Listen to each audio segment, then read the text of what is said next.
Ir 44 metų rudenį, datos tiksliai nebeprisimenu, bet dar ant Dubysos slėniuose dar tebedundėjo patrankos. Mes šitam miško glūdumoj susirinkom pirmieji partizanai ir įkūrėm čia stovyklą. Iš Mažuolių kaimo 3 broliai Mingilai ir sesuo viena, paskui broliai Brazauskai. Čia mes su broliu buvom ir susidarėm pirmą būrelį tokį partizanų. Paskui, kadangi čia yra didžiuliai miškai ir apie Grinkiškį buvo susikūrę ten labai gana stipriai partizanų būriai, bet jie ten artėjo žiema ir jie nelabai turėjo kur žiemoti.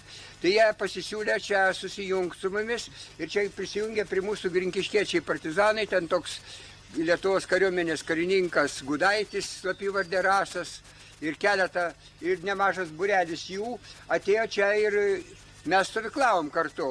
Paskui jau visai pradėjo artėti žiema, tai reikėjo galvoti, kaip ją praleisti.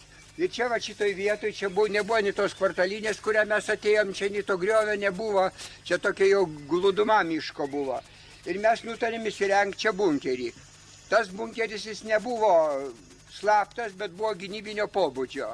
Čia maždaug 10 metrų ant 10, gal daugiau, buvo iškasta didžiulė duobė, sudėjom viršui balkius. Į žemę gal apie metrą buvo įkasta. Paskui viršui sudėjom balkius ir užpylėm žemės. Ant viršaus ir į visas 4 pusės buvo padarytos atsišaudymo angos.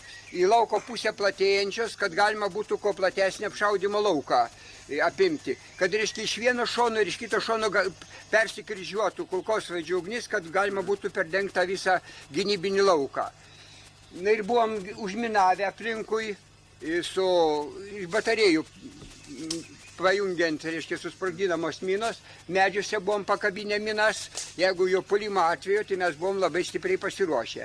O čia iš visų 4 pusių būtų galima buvę atidengti kulkosvaidžių ugnį. Čia įėjimas į tą bunkerį buvo iš šito kampo, toks vingiuotas, kad, žinot, negalėtų įmesti granatos ir negalėtų tiesiog neapšaudyti to bunkerio.